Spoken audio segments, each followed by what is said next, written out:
It's a great and a beautiful morning. It's a Monday morning, the 29th of August 2022. And we are glad to be here with you today on the Bumper Breakfast. How are you all doing? Hope you woke up on the right side of your minds and hope you're ready for the day's work. Are you ready to hit the ground running today?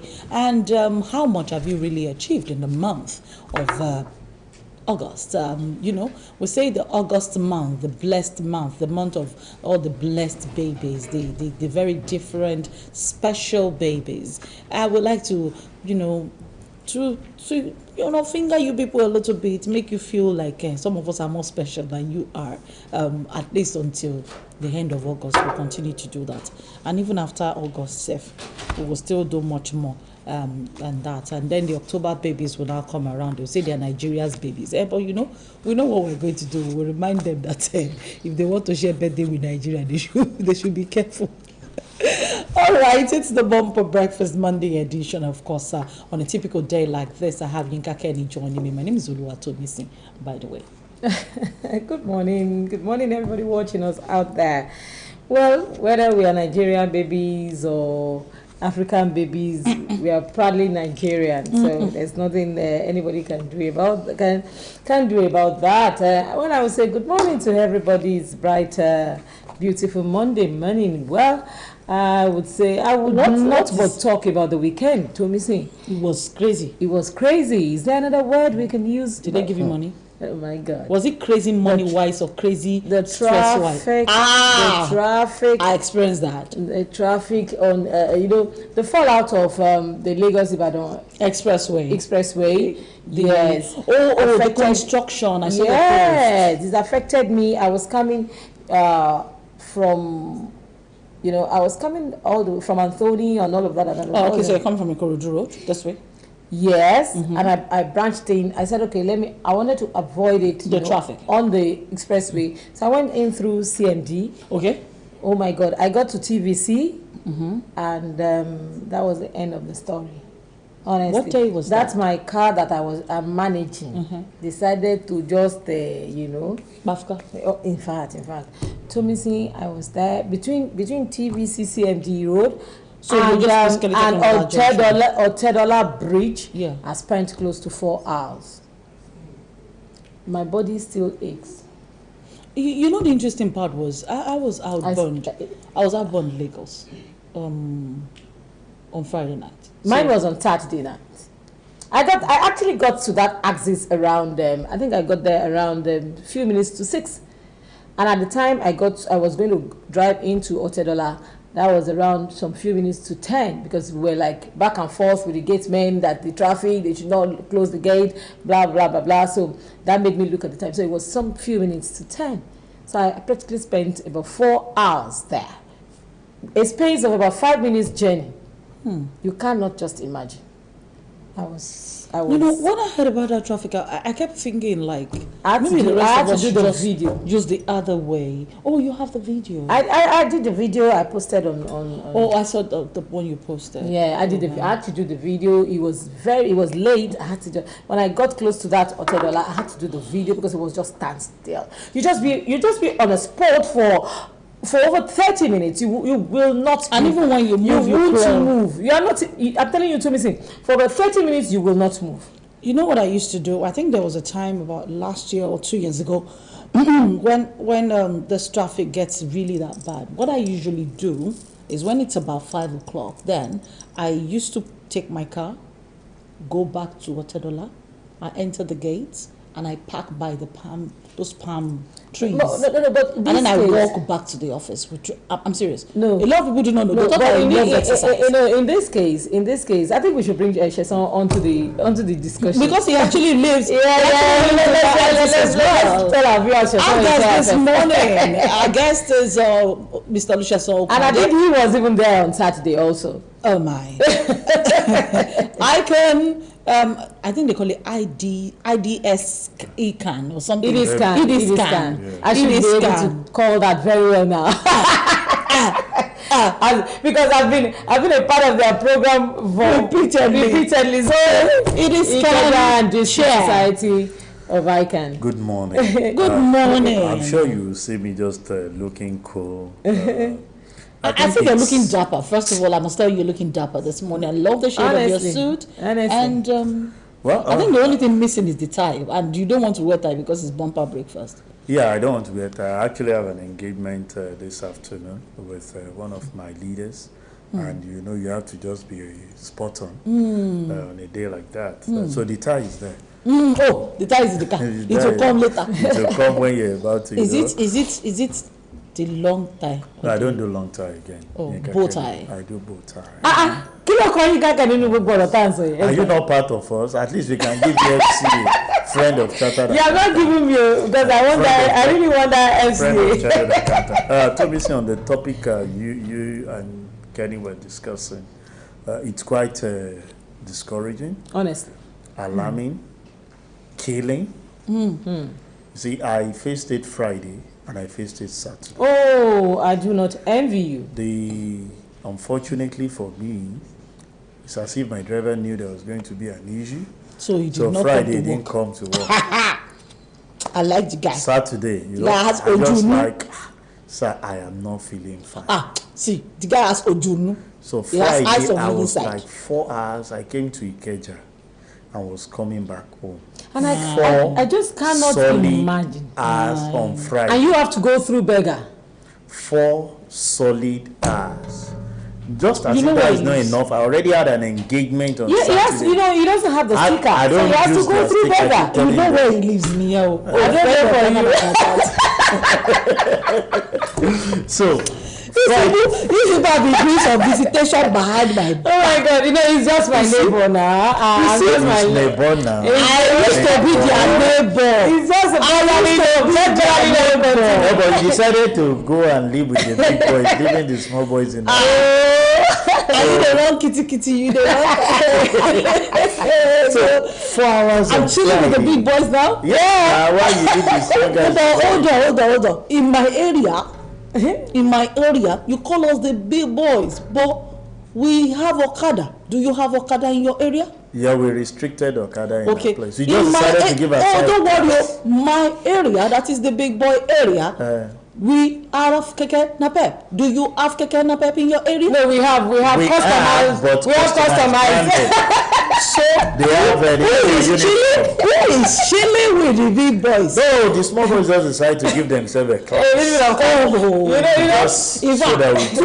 Let me ask you again. In my area, when you drive into my area, there is no sticker.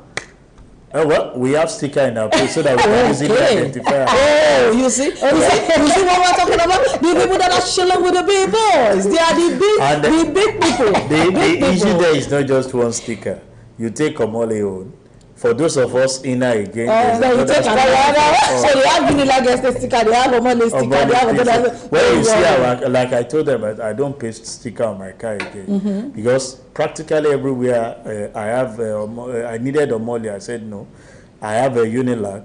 Then my estate very close to Channels, Showroom, we have a sticker. Okay. And I asked myself, how many stickers will you put? The one the government mandated me to fix them for the vehicle. God, for the vehicle. So that means I'll just decolorate from beginning.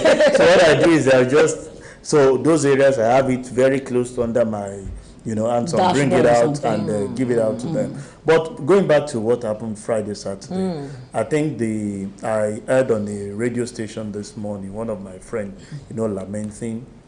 It's not about the stress of the traffic alone now. It is about the insecurity that occur while you are in traffic as well. One woman was sharing, she's yet to come out of the trauma. She was attacked on the Long Bridge. If I took that 6 solid hours, hours is far. You are coming from CND. When I saw you posting that thing on Saturday, I was on the trial. I said, look at Yika Kede. All these journalists, we always have video to cover. What will people like us do? It was terrible. I spent 4 hours. I already had an engagement in Ikorodu on Saturday for a paper presentation for 10. So I'm like, let me just get home on time. I left Ikeja around 4:30. I got home 8:30. I was fucked out, sincerely speaking. Woke up very early in the morning, finished up in Ikorodu. It was 2 different presentations in Ikorodu. Finished around 4:30 to 5.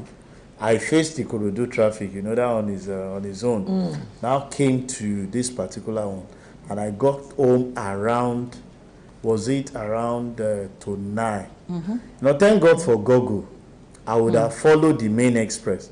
But Google told me to branch off at Zenith. And I'm like, this is Ikosiro. Why will I branch off here? I should go straight now. Not knowing that the guy was actually saving me from distress. the distress. So I pulled off from Zenith, then told that TVC, the banks, get to Magodo Junction, straight to the DSS office, straight down. And that took me over 3 hours. Yeah. A friend had to tell me, say, son, now when you move in your axis, maybe I want to collaborate what Tomisi is saying. Say you must have enough fuel in your car if you stay in your place. Yeah. For your car to be running, and you know people like us, I don't always want to wind down because of insecurity. So it's better you're just in your car and your engine is running with the AC on. So government should, I don't know, they said they are going to create, like this morning I'm supposed to from here move to the office before going for my meeting. I just told them I'm not coming around. But that will take me another 4 hours if I have to go to my office in OP and come back. But government, we in as much we want to appreciate what they're doing, we need this infrastructure, we need this development. I think they are not getting it right. Yeah, that's just the word. Because you waste a lot of lucrative time in traffic. But then let's look at the reports from the FRSC on those days that you're talking about. Some human factor was there. So as early as say like 6:46 in the evening, broken down trucks were on the way. On what axis was that? Still at the beggar, still leaving Lagos. So you know it piles back. So you're looking at the traffic update was everywhere. For example, if I take a look at broken down truck on the Oshodi lane, broken down truck at the BRT Otedola Bridge, the traffic started at the Karame City inward from 6:10 a.m. No, but Tomisi, these are factors that once in a while is just inevitable. Considering, unfortunately, it is not every day. Hold on a bit. You know, considering our terrain, our peculiarities, and all of that. So these are one of the challenges we are being faced with on a normal day. Now, with the fact that construction is going on there, is another kettle of tea itself. Yeah. And I think it wouldn't have been so bad. Yes, it could have been so terrible. I think it was 3 weeks ago. Was it on a Saturday? Was it on a Sunday that I called you that what was actually happening? Which was a church. Yes, that was a church. Honestly, it was terrible. We have all those factors, but then we say that to whom much is given, much is expected. Now, the government should be more. I expect that the government should be more responsible, in all of this. When we say that the human factors causing all of this, and governments, they are there to regulate all of this and make things work well. They should not be the culprit also in all of this. I always talk about, I gave it to, no matter what anybody feels about the former governor of Lagos State, Ambode. Ambode did several roads in Lagos. Let's take Lagos as a case study now. And we didn't have all of this traffic and all of this because he did something. I wouldn't know, but one of the things I feel he did then was that before going to the main road, he would, all the link roads, he would make sure that they are motorable. that they are fine. But in this case, you can't even find a link road. Now, we're talking. No, we're talking. I want to believe in other climes, Tomisi. They do constructions. No, give an instance. A Julius Berger will not go, into another country other than Nigeria to do a construction work and all of this is happening. And as a matter of fact, I think they should be doing it. There should be a way out of all of this. I even want to give, like, when I saw the construction going on, that's my and area. This is not a state government construction, Yeah, it's a federal government. That's what I'm saying. You see, when they started the construction, I was like, they are going to do something which I consider as a relief for those people in OP. Okay. And what was that? They did one. If you are coming from Bega, if you come out from our side, you know, at Enyo filling station, Yeah, you can go enter. under the bridge. Under the bridge, yeah. Come out on this side. Yeah. I was thinking they're going to do the same at Kara side. Yeah. So that when you are coming, you can go There's over an that underground. bridge. The bridge, at the time when they closed the road, that was where we were actually passing. You go under the bridge, And then you come out and link the express. But quite disheartening that that road is bad, is terrible, that is not motorable, and you can go. So I was thinking that would be the first area for them to concentrate on. Being an Since you've alternative. done the other side, so that people can use that. So if I'm coming out of Channels TV area, all I need to do is I don't need to link the express. I just use under that the side bridge, road, go under the bridge. go under the bridge, So come the, up. the traffic and that you come would straight. experience would just be very Will be short. very short. Exactly. But now you have to go straight down to Fat Beams, and I learned Yeah. yesterday that they've even closed Fat Beams. How true Yeah. it is, I don't know. Now you have to go straight to the Long Bridge, go and make a U-turn and start facing the traffic that All people the way have. and build it up. It shouldn't be. So I expected that they would have closed that gap earlier, walking under the bridge. The same thing they did on this other side at Enyo. Do the same on the other side. On the Create other that side. relief. Then you I think face the basically, major I think road. that thing is the Magboro end has that. Yeah, The Magboro. Magboro end has that. The Asheshe axis, the Kara Opik side. Yeah, but does it's no longer that's it. motorable. It's not motorable. It's no longer motorable Otherwise, because of if the you water. think those periods It's when the we would flood and the face water. when we I think that's one of the even reasons think- they also I- don't fix that because of the flood. You know, the one at the Magboro end it's a ditch, fine, but then it's not flood proof. yeah. But The one on the the Kara weather end. that we know will definitely. So now find a imagine solution. you know the way the things are done in this part But, of our country. but truth They be will tell told you that the that- amount of money they will use to actually make that place motorable, since you know that it is flood prone.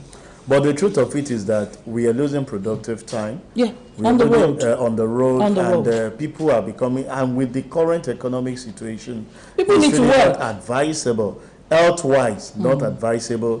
I struggled to get off my bed this morning because those 2 days that I drove, it was hell.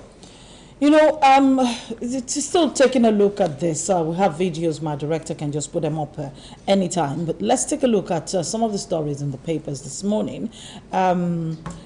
Let's begin with the Guardian newspaper. I'll pick out 3 stories each from each of the papers. You have ASU accuses Education Minister of aggression.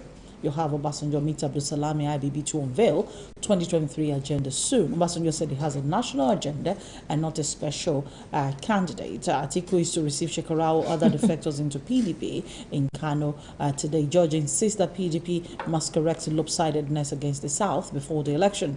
And last story we'll take a look at here is Nigerians top the list of study visas to the US and the UK. That's still showing you a bit of what happened on the expressway in Lagos. This was another part of Lagos yesterday. You see the traffic on one end. And when I finally got to that road, that junction of Jakonde Gate, what I saw was just that there was this very big ditch. Apparently, the road had broken down almost totally. And so people were, they had to bypass to navigate that area. So government would need to look at something. We need to do something critically about certain parts of the road. That's not it's not a one way.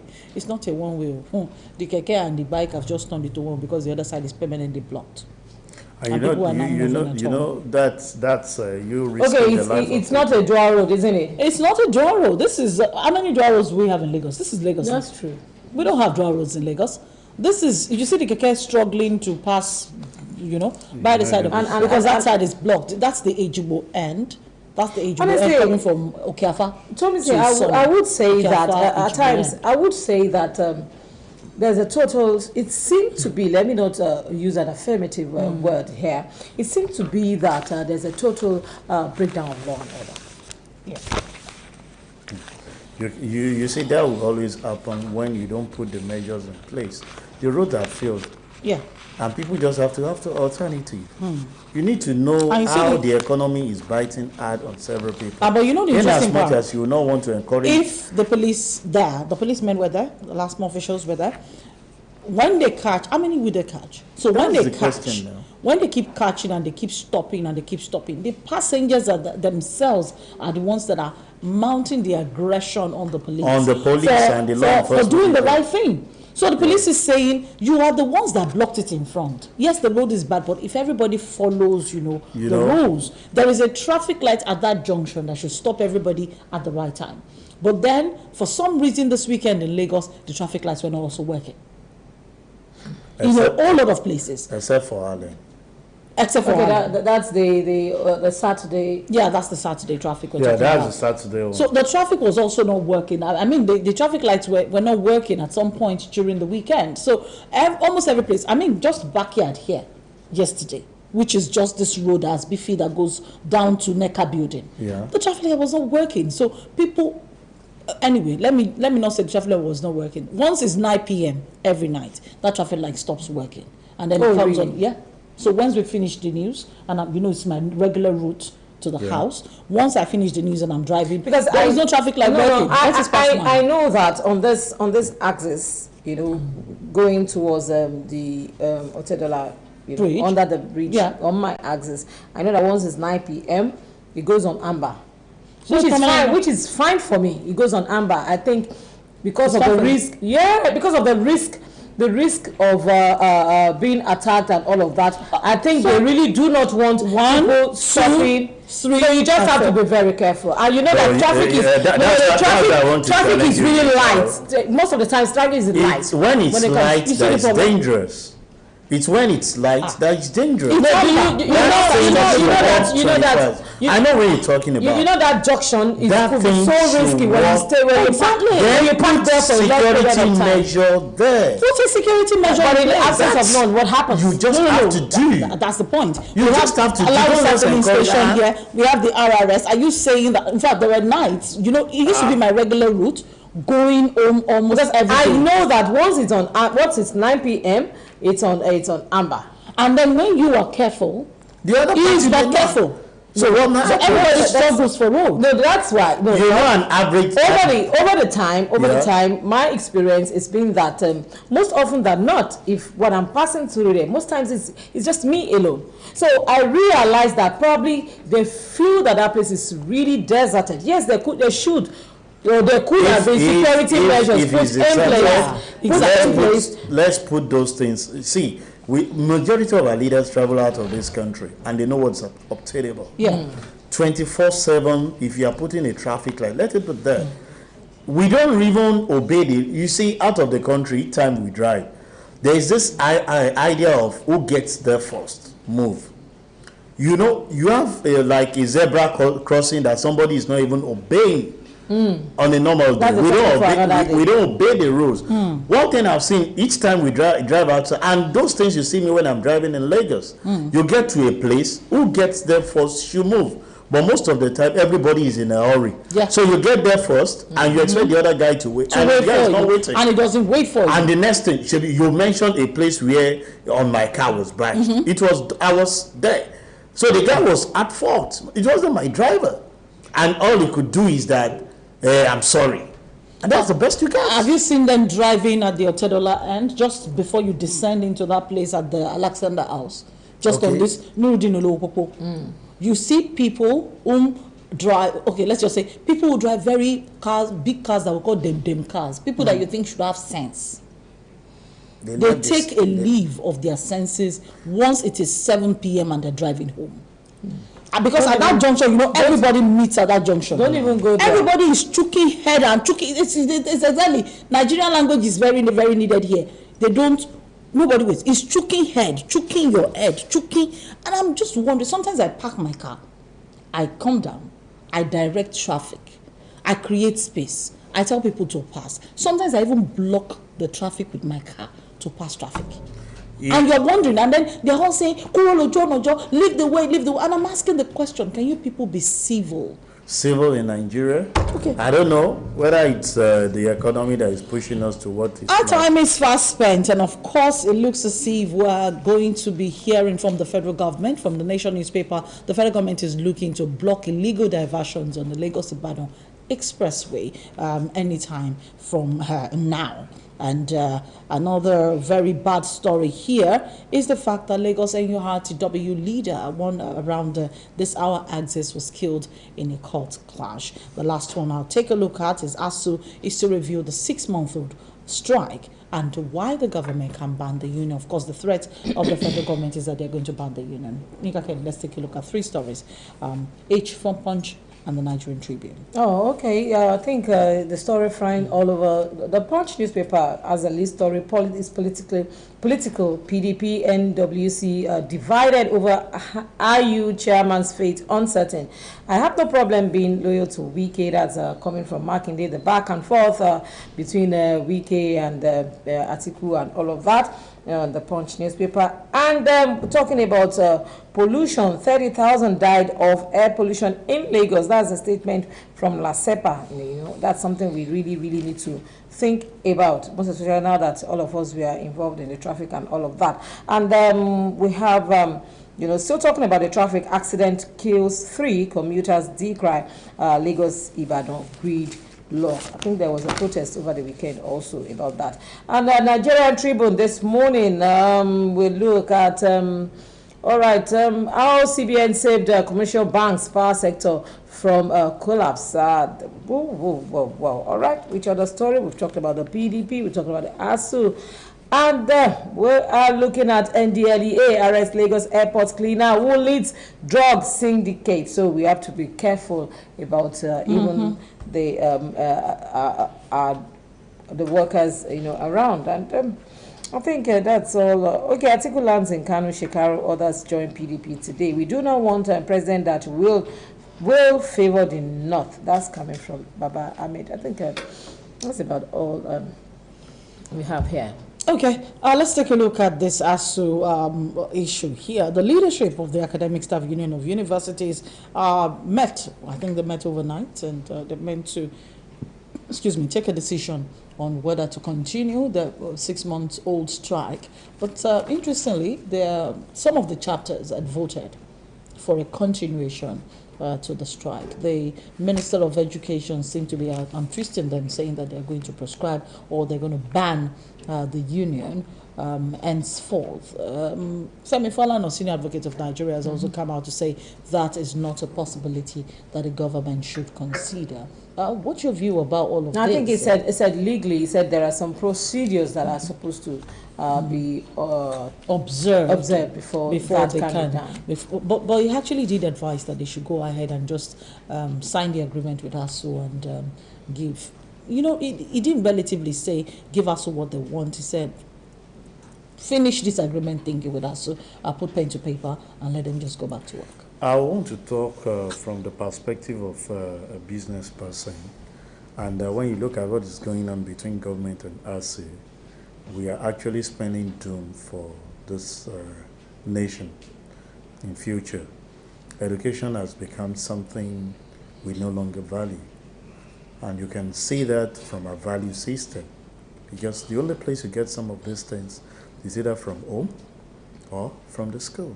And the school is not there, the parents are not there. We're just complaining about traffic.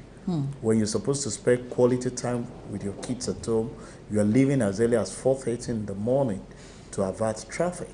So the value system keeps dropping on daily basis. And I've asked myself the question, when they always say when two elephants fights, the grass will suffer. The students are actually suffering this. A majority of the people that are on strike, we have asked this question severally. How many of them have their kids, schooling in the country? The answer is no. So you are only fostering. So you're saying that both ASU and the government, they are not sensitive to the plight of an average citizen. So both of them are, pulling their ego and their strength and not considering the students in all this matter. Whether they want ASU, some people have said, if you are in their shoe, they have said the issue there is, it's just like a police officer. Are you saying that they are taking care of the police officer very well? But it's your responsibility. You decided to be a lecturer, and there are things attached to it. And part of the things you saw is to give the education to the students to have the best. In as much as we can go ahead, look at it over going to 7 months. Kids are at home. Yeah, since February 14. I'm sure some of them would have engaged in what is not. By now, some are pregnant. I know quite a some number who are looking at delivering babies. Of course, that's an area I'm able to go. You know, so this should be given high consideration on the part of the government, on the part of ASU. Can we shift our sword and just give room for these students to just come back? The education standard has dropped. Every day, even the market woman selling pepper in my 12 wants to put resources together and send their kids out of the country. And I can tell you for free, no one, even a stark illiterate, will step out of this country and want to come back with the quality of education. Even if it is going to cost you a lot, you won't mind. And what do you see at times?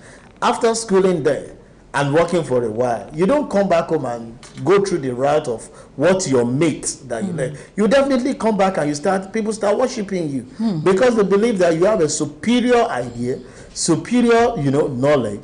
And I was sharing with someone, he said, sir, if they have to return a student from that axis back to Nigeria with the way we read, they should rather possibly take him from GS2 to primary 6. Because the way they study there is not the way we study here. We study in a very hard way. And we get the best out of ourselves. But out there, they take things cool. And systematically, they get to where they want to get to. So, government and ASU should shift their sword. The students are suffering. That's why the level of insecurity and criminality keeps increasing. And idle ends is devil's workshop. You ask them to go into entrepreneurship. Where is the person to even engage them? It's not there. Because you yourself, you are not even, you are managing to survive.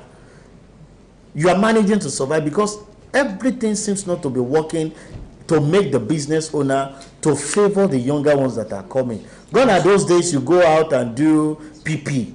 During holidays and all. Which organization wants to recruit it? They are not there because they are even considering retrenching because of the operating cost they are faced with. But those days, in fact, this period, you tell ASU not to resume. Because you would have made enough money with the work that you'll be doing. But where's the work? It's not there. You want people to sit on their own and be creative. The environment is not even conducive for them. And the environment is difficult to even navigate at a time like this. No wonder a situation like Nance, came up and said that they shifted the blame to ASU, as a matter of fact, because ASU is demanding that all of their arrears for this number of months be paid as well. That's an area I keep asking myself, that what do we do with the salary? But I want to feel the side of... You're an employer of labor. I definitely, if it is in the private sector, I won't pay. No work, no pay. That one you don't negotiate. I'm just wondering. You don't negotiate. Because I had this conversation last week with someone on this table, and the person was saying that no, you have to be paid. And I'm saying for government you have to be paid. Tell me, I don't know if you want us to go into that discussion. We really can't go into because we have to take bumper sports. Yeah, exactly. You for the government official, and that's why we said governance in the country is expensive. So you're at home 7 months doing other things to earn yourself money, leaving your primary assignment, and you want to try that with me in my office. That I'm not the one that, even when you go on leave, you work in the private sector. As we speak, it's always called working leave. Because you don't go on leave and you shut your system out. In fact, as a matter of fact, you're on leave and I cannot get hold of you to do certain things. I'll deny, because going on vacation is at the instance of the management. So I may choose not to approve your leave. But once you approve my leave is my leave. It's my time. And if I need access to you to make things happen, it depends on the contract I signed with your organization. That's it. No private organization wants to sign that and say you're on leave. Go home, and with this one you say it's a working leave. It's always a working leave. It's been there for years. And as we speak, it will continue to be. We need to go on this segment. Thank you so much, Solusha Sokwade, for joining us this morning. My pleasure. On the bumper break. Vika Kenya, how do you close?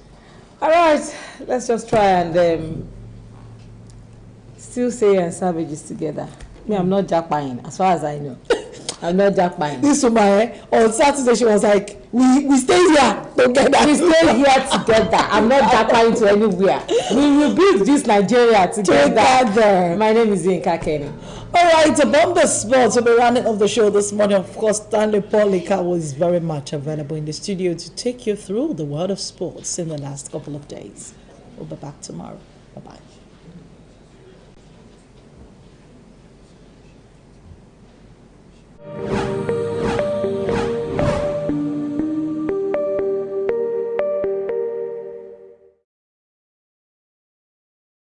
All I do is win. I wake up, I win. I close my eyes, and I win. We get a emergency, girlfriend.